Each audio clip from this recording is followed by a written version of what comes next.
Como se dan cuenta, tenemos a una nueva persona que está tocando en el coro y ella no tiene ni idea que yo estoy hablando de ella, ustedes no la miren. Y digo eso porque voy a hablar de ella más todavía. Hubo un problemita, pero tenemos que entender. El salmo que cantaron no era el salmo que tenían que haber cantado. Y desafortunadamente hoy, muy pocas veces lo hago, pero hoy mi homilía es basada en el salmo. Entonces tengo que leerlo, desafortunadamente. Les digo, no volteen a mirar para allá. Ustedes me miran a mí, por favor. Nada está pasando. Muy bien. Me miran a mí. Me dice a Paula, le estoy diciendo que me mire a mí. Y ponga el ejemplo, por favor, me miran a mí. Voy a leerlo, ¿ok? Porque yo todo lo preparé basado en eso. Yo qué culpa, tengo que volver a preparar, a leer, o si no puedo predicar.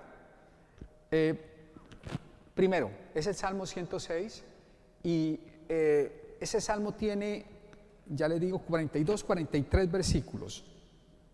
43 versículos. Yo los quiero invitar de entrada a que lo lean en la casa. Muy bien. Léanlo en la casa, medítenlo. Yo les voy a dar algunas pistas. Me parece bien interesante. ¿Cómo empieza el salmo? Ay, Señor Jesús. ¿Cómo empieza el salmo? Mírenlo cómo empieza. El primer versículo dice: den gracias a Yahvé porque es bueno, porque es eterno su amor. No está aquí. Les informo, qué pena, no lo dije. Lo digo ya primero, espérenme, permítanme. Lo que acabamos de escuchar va del versículo 23 al 31. Yo les acabo de leer el versículo primero. Les repito, den gracias a Yahvé porque es bueno, porque es eterno su amor. La palabra amor en hebreo es hesed. Se traduce por amor. En el versículo 31, pero antes, para que ustedes me comprendan, voy a leer.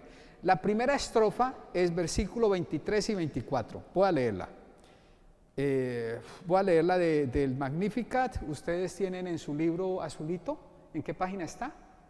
¿Me dice a Paula?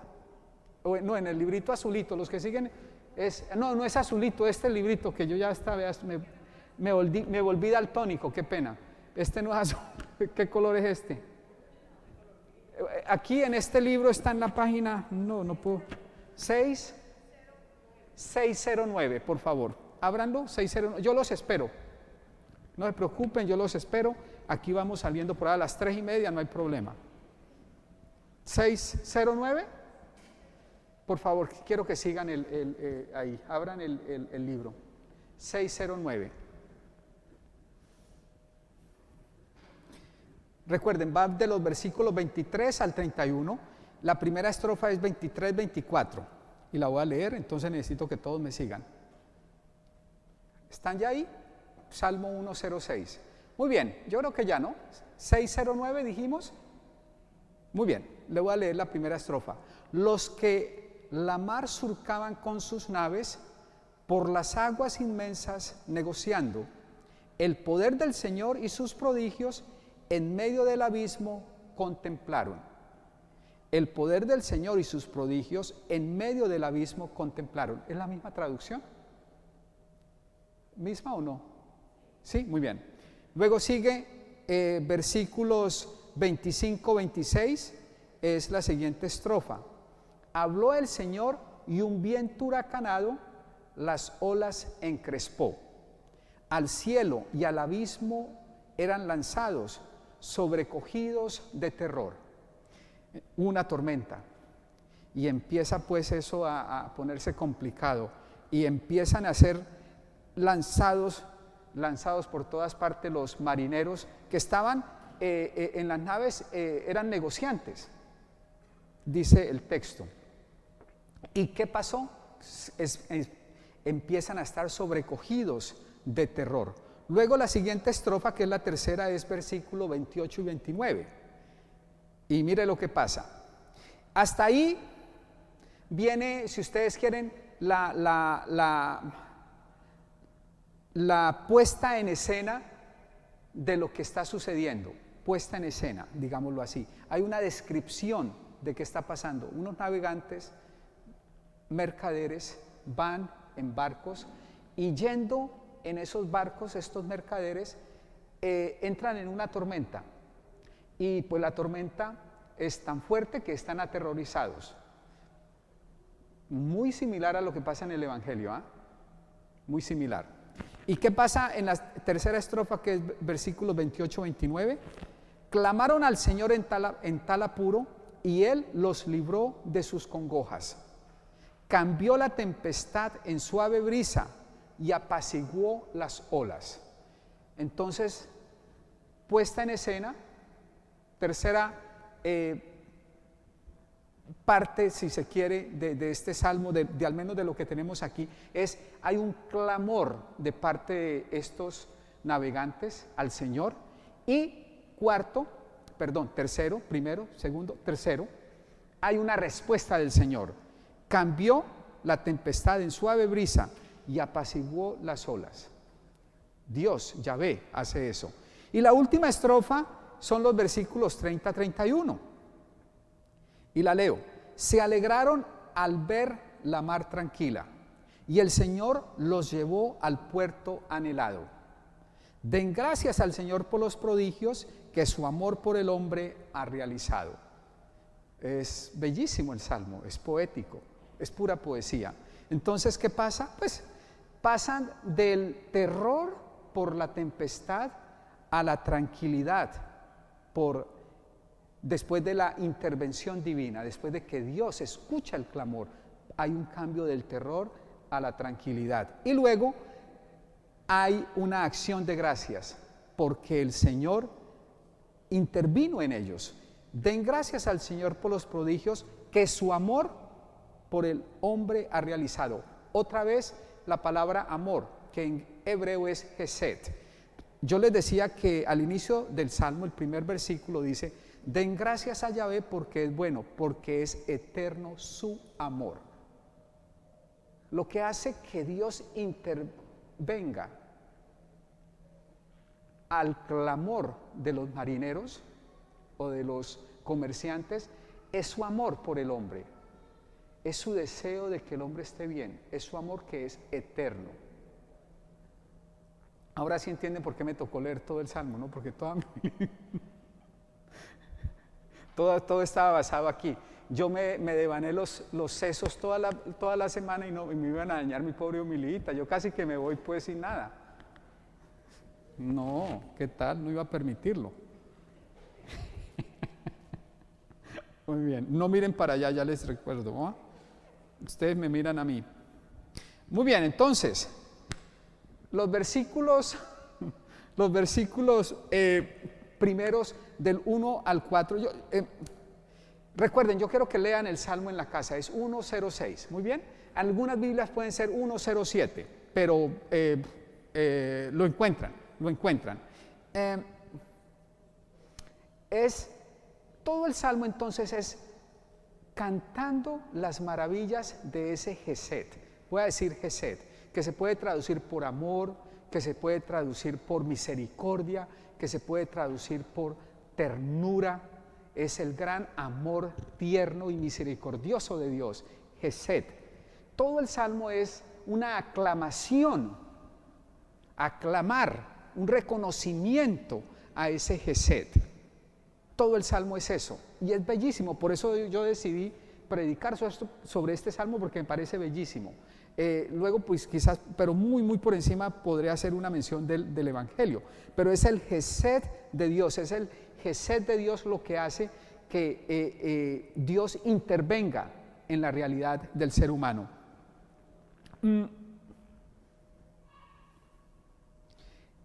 Hay 4 grupos de personas que son redimidas por ese Hesed o salvadas por ese Hesed. El primer grupo va del versículo 4 al 9. Por tanto, los versículos 1 y 3 son como la introducción del Salmo. Y el versículo 1 a 4 muestra de lo que va a pasar. Bueno, lo voy a leer rápidamente. Den gracias a Yahvé porque es bueno, porque es eterno su amor. Versículo 1, 2. Que lo digan los redimidos de Yahvé, los que Él ha redimido del poder del adversario, los que ha reunido de entre los países de oriente y poniente, del norte y mediodía. En el desierto erraban por la estepa, no encontraban camino de ciudad habitada. Está puesta en escena allí estos versículos de lo que va a hablar. Se va a hacer una aclamación al Gesed divino y por otra parte se pone en escena quién va a ser el recipiente, si usted quiere, o el que va a recibir todas las consecuencias de ese Gesed divino que es el hombre. Y luego hay 4 grupos de redimidos o salvados por ese Gesed divino, o 4 situaciones específicas en las cuales se muestra cómo Dios entra y redime y salva al ser humano. El primer grupo va del versículo 4 al 9, como le decía, y son los que están muriendo de hambre y de sed. Dios interviene en el grupo de los que mueren de hambre y de sed, versículos 4 al 9. Versículos 10 al 16 son aquellos que están en prisión. Dios libera, salva, redime a aquellos que están en prisión. Y versículos 17 al 22 son aquellos que están muriendo por una enfermedad o que están enfermos y que están en peligro de muerte por la enfermedad. Y versículos 23 a 32, el que acabamos de leer o que acabé yo de leer, son aquellos que van, los marinos que van en el barco y se enfrentan a una tormenta en el barco, son redimidos, salvados por Dios. Los versículos siguientes, es decir, del 34 al 43, léanlo por favor. Bueno, lean todo el Salmo, pero ese del 34 al 43 yo lo voy a leer rápidamente, muy bien. La tierra fértil en salinas por la malicia de sus habitantes. Bueno, voy a leer del 33.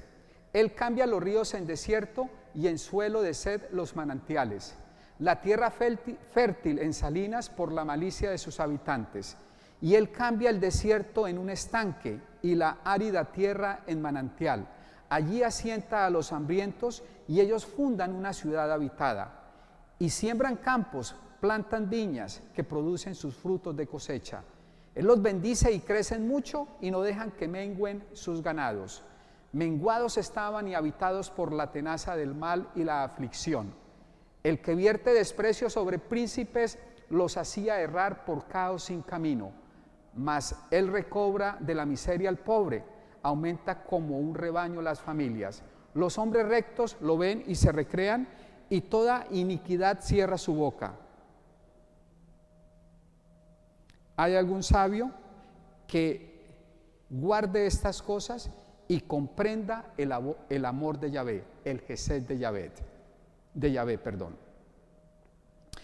En estos últimos versículos del 33 al 43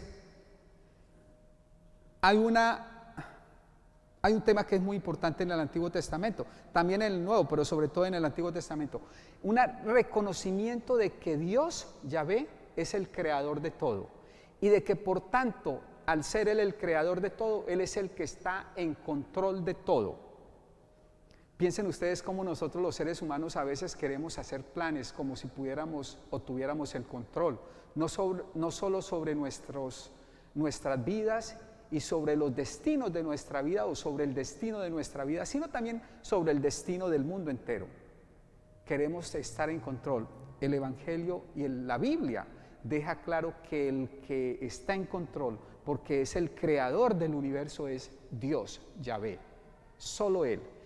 Y nosotros los seres humanos solo podemos estar bajo la providencia divina y tener fe y confianza en el amor providencial, es decir, que Dios proveerá porque su amor es eterno y misericordioso.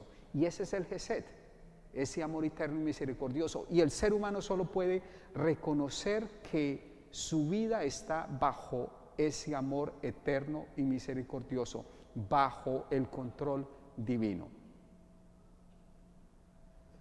Por tanto, yo creo que el Salmo entonces es una invitación para que meditemos en eso, cómo Y eso es lo fundamental y el punto de partida, ese amor eterno y misericordioso que viene de Dios y que por venir de Dios, que es el creador, es el que está controlando toda nuestra vida. Y nosotros como seres humanos solo podemos depender de ese amor misericordioso, nada más. Y no podemos intentar o desear controlar, porque no lo podremos hacer, solo Dios lo puede hacer. El Salmo entonces luego dice, hay que dar gracias, porque ese amor misericordioso interviene en los momentos difíciles de nuestra vida. Ahora yo quisiera, ya para ir terminando, dos frases del Evangelio que me parecen, bueno, son muchas cosas las que pasan en el Evangelio, pero solo quisiera resaltar y hacer el énfasis en dos frases. Una, o la primera, es la que viene de los discípulos, y la segunda viene de la boca del Señor. La que viene de los discípulos es como una reprimenda al Señor. Maestro, ¿no te importa que nos hundamos? Es el clamor del ser humano. El clamor del ser humano que cuando está en momentos de dificultad, y digo ser humano porque todos, sin excepción, tenemos esa tentación de no descubrir a Dios cuando hay una tormenta en nuestra vida. Creo que muy difícilmente alguien en medio de la tormenta tiene la capacidad de descubrir que Dios está ahí. Lo que descubrimos más bien es que Dios está durmiendo, como en el Evangelio, Jesús dormido, como si no le importara nada. Es un poquito como, ¿qué pasó, hombre? No está dando cuenta, ¿qué está pasando? Como que no sentimos que hay un Dios que le importe nuestra vida. Y nos estamos hundiendo, estamos pereciendo, estamos padeciendo y hay terror porque no hay a primera vista respuesta divina. Pero recuerden, con el Salmo quedó claro que Dios responde al clamor. Dios responde al clamor. Sálvanos, Dios salva. Leía yo un libro y paso a la segunda frase, cómo contrasta el que es contrastante, toda la imagen, háganselo ustedes en su mente como un video lo que está pasando. Y Jesús, una tormenta, y Jesús durmiendo en la popa, reclinado sobre un cojín, dormido. Leía yo un exégeta, un teólogo que decía cómo ese dormir significa dos cosas. Lo primero, que él confía en su Dios Padre o en el Dios Padre. Confía, está tranquilo. Hay serenidad. Y segundo, confía en la habilidad humana de los discípulos que saben de mar y que son marineros o marinos y que han estado en otras tormentas. Confía en la habilidad humana de ellos y por tanto está tranquilo.